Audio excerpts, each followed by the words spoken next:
चुनाव आयोग धृतराष्ट्र तो हो ही गए हैं, सैकड़ों हो चुके हैं। वो ना वो सुप्रीम कोर्ट की सलाह मान रहे हैं, ना वो संविधान को मान रहे हैं। सुप्रीम कोर्ट ने उन्हें सलाह दी, साफ शब्दों में कहा कि तुम किसी भी कीमत पर आप ये तय नहीं कर सकते कौन इंडियन है कौन इंडियन नहीं है। आप कॉन्स्टिट्यूशन के तहत काम कीजिए। और मेरी सलाह है कि आप इस आधार कार्ड को, राशन कार्ड को, अन्य कार्डों को भी आप उसमें शामिल कर लीजिए। तो ना आप सलाह मानने को तैयार है, आप कह रहे हैं कि नहीं, हम भाजपा के दुर्योधन के लिए जो काम कर रहे हैं, हमें कुछ भी जिग जैग नहीं करना। एक तो सबसे खतरनाक संकेत है ये। दूसरी बात, सुप्रीम कोर्ट ने उन्हें एक और सलाह दी थी कि आप ये बताइए कि ठीक है आप वर्किंग कीजिए कि ऐसी क्या जरूरत पड़ गई। 6 महीना पहले आपको म्यांमार, नेपाल या बांग्लादेश के बारे में ये जानकारी नहीं थी जब आप नए वोटर लिस्ट को तैयार कर रहे थे, और ना ही आप अरुण जेटली लॉ मिनिस्टर के उन मुद्दों को याद है कि आपको किस परिस्थिति में वोटर लिस्ट में किन के नाम को ऐड करना है और किन के नाम को बाहर करना है। आप वो भी ध्यान में आपको नहीं है। अब आप कह रहे हैं कि मैं जा रहा हूं, हमें पता चला। तो हम चुनाव आयोग से पूछना चाहेंगे, अभी तो आपने फॉर्म बांटना शुरू किया, अब फॉर्म कहीं से आया नहीं। और दूसरी बात, आप कह रहे हैं कि जिनके बारे में हमको शक हो रहा है उनके पास आधार कार्ड भी है, राशन कार्ड भी है, लेकिन वो गलत तरीके से है। तो हम चुनाव आयोग से पूछना चाहेंगे, आधार कार्ड और पैन कार्ड जो मर जाएगा उसका भी रहेगा। आप 123% पूर्णिया में, 126 किशनगंज में, 124 कटिहार अररिया में। अरे जनाब, गुजरात में 18 लोकसभा में 11, 12, 13% ज्यादा है, जहां माइनॉरिटीज 3, 2, 6% है। हरियाणा में माइनॉरिटीज है ही नहीं। तो बीजेपी वाले के मुंह में कौन चीज है?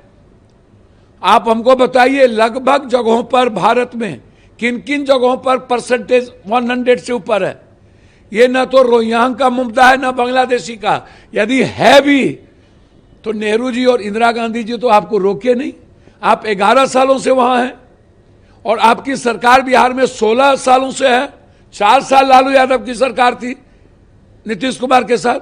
तो 16 सालों में आपको पता नहीं चला, जबकि हर साल वोटर लिस्ट पर काम होता है, हर चुनाव में 1 साल काम होता है। और आप उसी वोटर लिस्ट पर आप 11 साल और 6 साल अटल बिहारी वाजपेयी प्रधानमंत्री बन गए। आज आपको याद आ रहा है और आप कह रहे हैं। और चुनाव आयोग की थेटरोलॉजी देखिए। सरकार के मंत्री हैं संतोष कुमार, वो कह रहे हैं कि तेजस्वी यादव चाहते हैं कि फेक वोटर ऐड हो खुद के लिए, ताकि वो चुनाव जीत सके घुसपैठिए की मदद से, या जो बाहर से आए हुए, जो दूसरे देश से आए हुए इंडिविजुअल है उसकी। देखिए, हम एक बात बताएं, हमें ऐसे लोगों के बारे में कुछ नहीं कह पता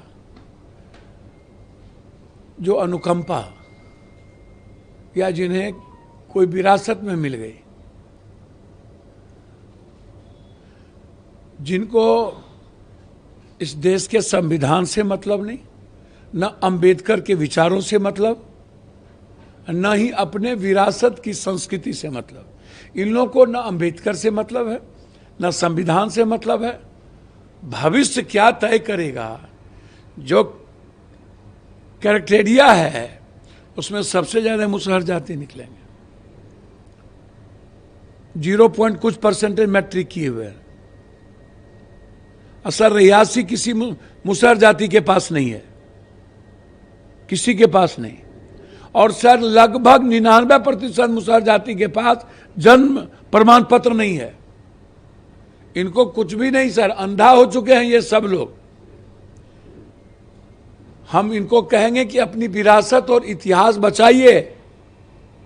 मंत्री महत्वपूर्ण नहीं है, हमारी विरासत, हमारी जो सामाजिक व्यवस्था है उसके लिए हमें मरने की जरूरत है। और हम तो कहेंगे सर विपक्ष से, जब चुनाव आयोग धृतराष्ट्र हो चुके हैं और ये मान लिया है कि हमको एन केन प्रकारन इतना नाम काटना है, इतना जोड़ना है, और ये सैकड़ों हो चुके हैं, और सुप्रीम कोर्ट जो हमारे लिए सम्मानजनक है उसको भी खत्म करने में लगे हैं, और ना लोकसभा में हमारी सुनी जाएगी, तो मरता क्या नहीं करता। हम लोगों को निर्णय लेना चाहिए, या तो आर या पार, अन्यथा बीजेपी को कह देना चाहिए तुम वॉक ओवर हो और जाओ अकेले चुनाव लड़ो। हम लोगों को जब डेमोक्रेसी बचेगी नहीं, संविधान पर कोई बात होगी नहीं, और लोकतांत्रिक व्यवस्था को ही खत्म करने में लगेंगे, तो ऐसी चुनाव की क्या जरूरत, और ऐसे चुनाव में भागीदारी लेकर के क्या जरूरत। अंतिम निर्णय हमारा आग्रह होगा विपक्ष से कि हम लोगों को किसी कीमत पर पूरी दुनिया को यह बताने की जरूरत है कि भारत बिल्कुल अलगतांत्रिक व्यवस्था से चल रहा है, और यहाँ पर अब चुनावी प्रक्रिया का कोई औचित्य नहीं बचा, और हम लोग अपने को बिल्कुल अलग कर लें। जेडीयू ने कहा है कि हम अगले 5 साल सरकारी नौकरी देंगे, रोजगार देंगे। इसको लेकर प्रशांत किशोर कह रहे हैं कि भैया 20 साल तो आपने बिहार को बर्बाद कर ही दिया, 5 साल और मांग रहे हैं बर्बाद करने के लिए। देखिए कौन क्या बोल रहा है छोड़ दीजिए, नहीं समझे। कोई ईर घाट, कोई वीर घाट, और कोई अलाउद्दीन के चिराग नहीं है, नहीं समझे। हमारे नेताजी जो बोल रहे हैं वो वहीं पर कैबिनेट मिनिस्टर बने थे, कुर्ता पैजामा वहीं पहन लिए थे, और उन्होंने ही नीतीश जी को पिता का दर्जा दिया था। और प्रशांत जी के भी कुछ ज्ञान मिले हुए हैं जदयू में। प्रशांत जी भी तो जो कुछ सलाह दिए होंगे तो सलाह उनको याद होगा। तो झूठ बोलने की सलाह तो प्रशांत जी बहुत देते ही रहे हैं, तो वही झूठ की ठेकेदारी जदयू कि दलित मरेगा तो हम नौकरी देंगे, और 2 लाख रुपया वो मिला नहीं। जदयू ने झूठ की ठेकेदारी की थी कि 2 लाख रुपया हम बीए किए हुए को देंगे रोजगार के लिए, जो ब्याज सूद नहीं लगेगा। तो भैया हमें जदयू के बारे में इतनी राय है अब कि यह सरकार नीतीश जी से नहीं चलती, और न ही अब ओरिजिनल जदयू चलाता है। ये वो जदयू अब है वहां जिनका पूरा करता धरता बीजेपी है। तो इसीलिए 1 करोड़ चुनाव के वक्त जब ये विशेष राज नहीं ले पाए, 2 करोड़ बाल भेज के और दस्तखत करवा के, और गिरगिरा के एक यूनिवर्सिटी पटना का नहीं ले पाए, विशेष पैकेज नहीं ले पाए, 20 साल में हमारा पर कैपिटा इनकम घटता चला गया, लगभग 2 करोड़ से ऊपर पलायन की स्थिति में है, लगभग फैक्ट्रियां बंद हो गई, बाढ़ से हम निजात नहीं दिला पाए, एक नदी से गाद नहीं निकाल पाए, और तो इतना और छोड़ दीजिए नीतीश कुमार जी का ड्रीम प्रोजेक्ट वो बर्बाद हो गया सब।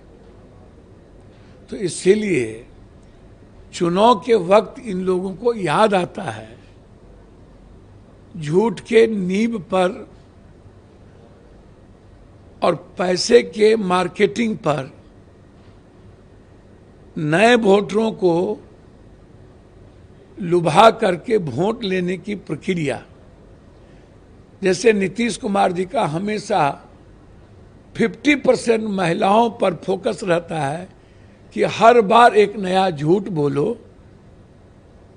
और महिलाओं को अपनी ओर अंकित करो। इस बार भी फिर एक नया सुगाफा छोड़ दिया 1 करोड़ का।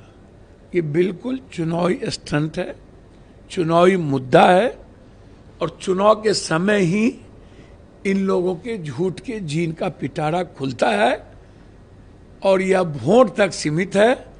फिर वोट के बाद 5 साल किसी को मुद्दे याद नहीं रहते।